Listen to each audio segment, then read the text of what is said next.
Faremos uma doce viagem pela Princesa do Sul, uma das cidades mais antigas do nosso estado, conhecida nacionalmente como a capital do doce.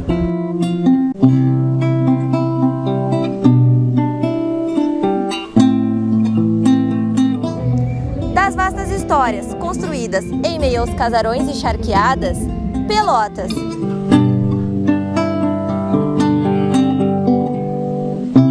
Conhecida pela sua riqueza oriunda das charqueadas, a cidade de Pelotas tem sua expansão arquitetônica através da construção de casarões, que serviram de morada para barões e baronesas. Em meados de 1860, surgem no interior desses casarões os tradicionais doces de Pelotas.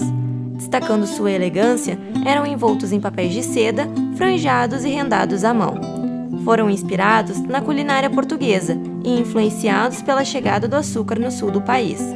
Com um intenso investimento em atividades de cunho cultural, Pelotas se tornou a cidade mais aristocrata do Rio Grande do Sul, e os doces, produzidos nas cozinhas dos casarões, se tornaram a essência desta charmosa cidade. O prestígio dos doces pelotenses romperam fronteiras, e a notoriedade nacional em torno deles levaram à criação da Feira Nacional do Doce. Criada em 1986, com o propósito de promover a cultura doceira, ao longo desses 36 anos, o sucesso da feira a deixou conhecida no Brasil inteiro. Somente na última edição, a feira recebeu cerca de 313 mil visitantes, e ao longo dos 17 dias de evento, vendeu 1.800.000 doces. Uma boa viagem é feita de encontros e reencontros, e a história de Pelotas se encontra aos antigos casarões, aqui no Museu do Doce.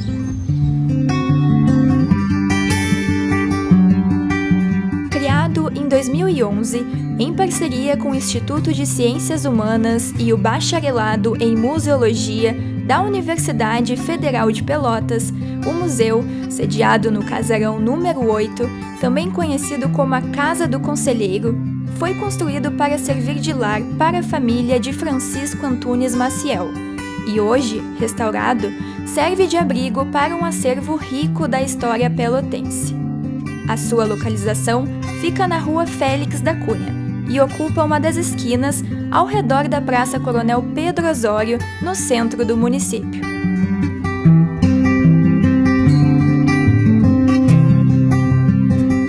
Para o estudante de farmácia da Universidade Federal de Pelotas, Leandro Hernandes, que já havia visitado o museu anteriormente com a sua mãe, é muito interessante saber a origem de onde tudo começou. Então, acho que é muito interessante a gente saber como deu início isso tudo. E eu acho que esse museu tem esse impacto porque mostra de onde começou, né? Que eu acho que uma coisa que a gente tem desvalorizado muito aos pequenos empreendedores, que foi onde começou tudo dentro de uma cozinha, atualmente está aí, né? Trazendo essa história da cidade. Entre o sal e o açúcar, o doce através dos sentidos.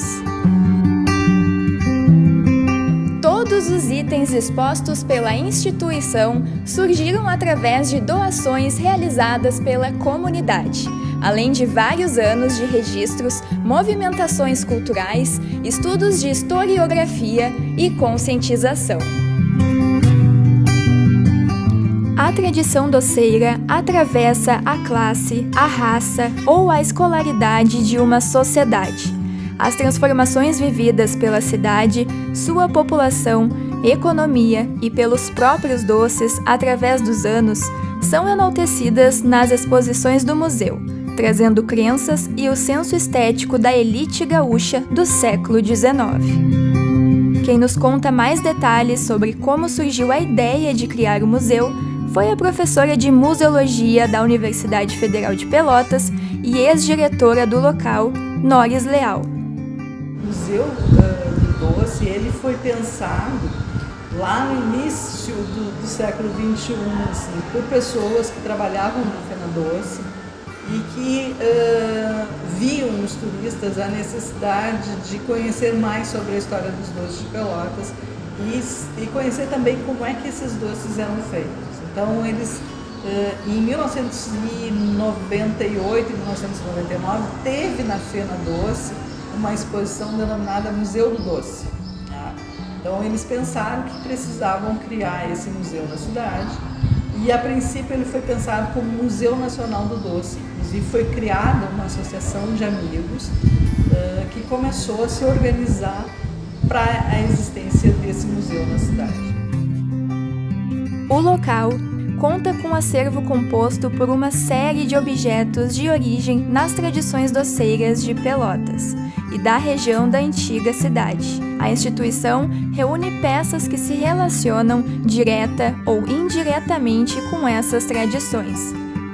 O professor de História da Arte do Departamento de Museologia, Conservação e Restauro da Universidade Federal de Pelotas e diretor do Museu do Doce, Roberto Hayden, fala sobre a relevância e o legado do museu com a ligação da cultura do doce.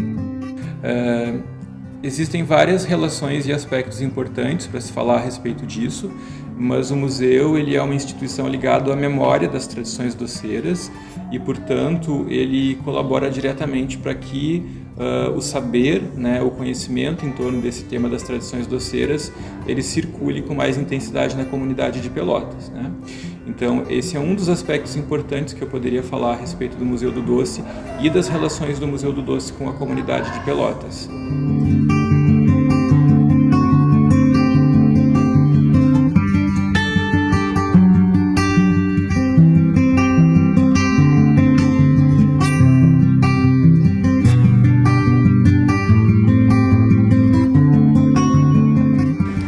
Fernando Pessoa já dizia: viajar é sentir o maior número de coisas no mais pequeno espaço de tempo possível. Continuando a nossa jornada nessa história, desembarcamos aqui, na Rua do Doce, a qual possibilita o sustento de inúmeras doceiras locais, através dos turistas e pelotenses que desfrutam das inúmeras opções presentes em cada uma das tendas. Valorizando essa tradicional cultura da cidade, a Rua do Doce foi inaugurada em 1º de julho deste ano, na Rua 7 de Setembro, em frente ao chafariz As Três Meninas. A formiga laranja logo em frente já destaca a fama do que ali é vendido. Movimentando a economia local, a rua teve um investimento de R$ 368 mil. Os doces finos ganham grande destaque, mas os coloniais também têm seu espaço, pois as opções são muitas e deixam qualquer um em dúvida. A Nelise de Oliveira, que trabalha no espaço, explica como a recente localização auxilia na movimentação das vendas. Bem no centro, aqui a gente se encontra no chafariz, então o pessoal passa por aqui, vê que tem uma banca e acaba pedindo um docinho. No horário de meio-dia a gente tem muito movimento, a questão de ter hotéis aqui localizados perto ajuda muito o pessoal, almoça no Les Blau ou no restaurante aqui perto e vem comer um docinho, isso é de praxe, assim. A estrutura conta com 7 espaços para as doceiras e as bancas ficam abertas diariamente das 10 horas da manhã até as 19 horas da noite. A Nelise contou os doces mais queridinhos pelo público.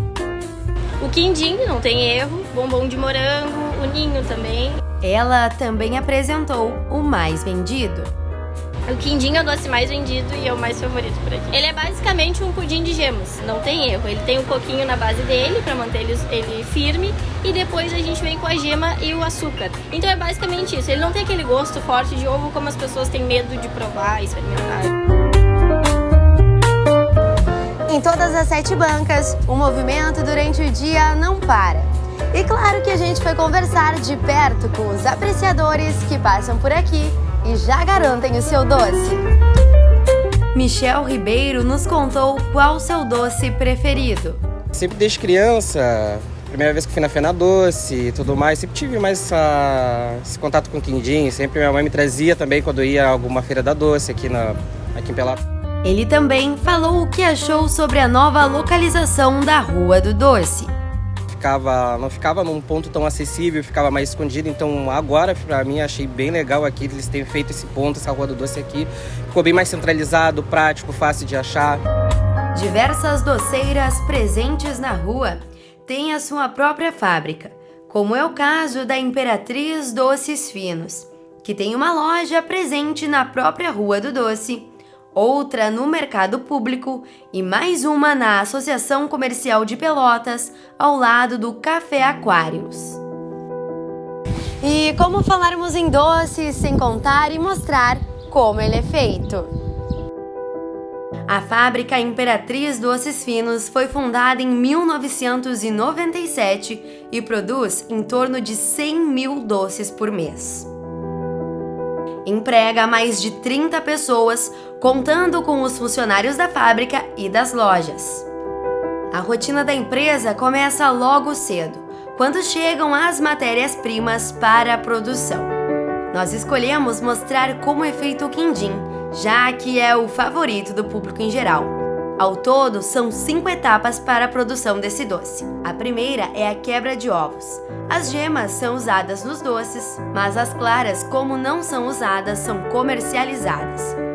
A Dona Vera quebra em torno de 3.600 ovos por dia. O próximo passo é a massa de quindim, quando é misturada a gema com açúcar e coco. Depois de estar pronta a mistura, a massa é colocada na forma e assada em banho-maria.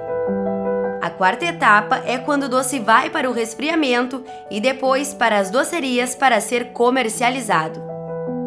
Sem ter a tradição doceira em sua família, a dona Maria Helena Lubik-Jesk viu nos doces uma possibilidade de ter a sua própria renda. Quando questionada como ela apresentaria um quindim para alguém que nunca degustou o doce, ela nos encantou com a sua resposta.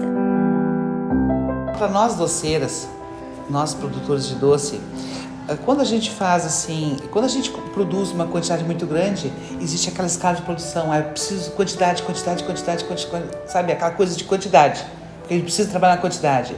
Mas quando a gente fala num produto só, e por trás dessa questão de máquina, vamos dizer assim, produção, né, que muitas vezes a gente quase se transforma numa máquina, que a gente tem que produzir muitas vezes muito além do que a demanda pede, né? Então a gente dá um esforço que quando a gente for, quando eu mesmo sentada aqui e analisando este quindim em si, somente esse quindim, aqui tem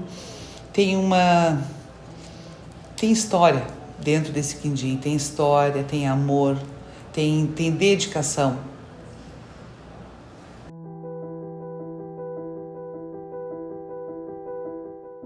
Para a qualidade de consumo dos doces pelo consumidor, todos eles possuem um código, como explica a proprietária da Imperatriz.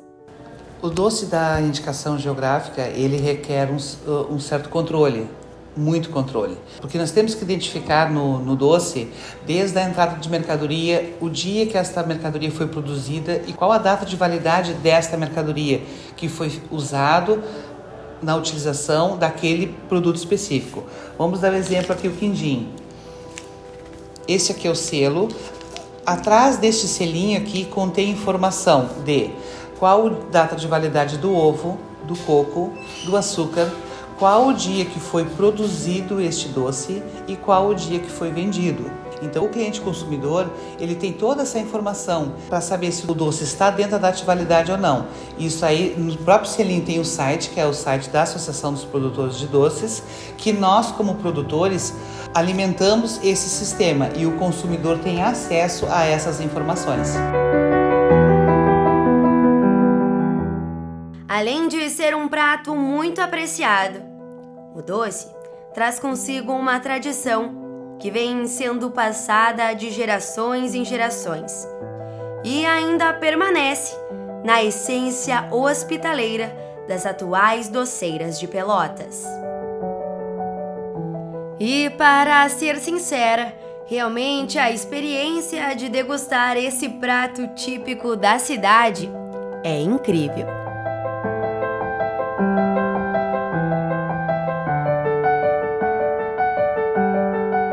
A história descrita até aqui avança por novos caminhos e, através do seu legado, o desenvolvimento cultural progride para um próspero futuro. E na nossa última parada, desembarcamos, onde tudo começou.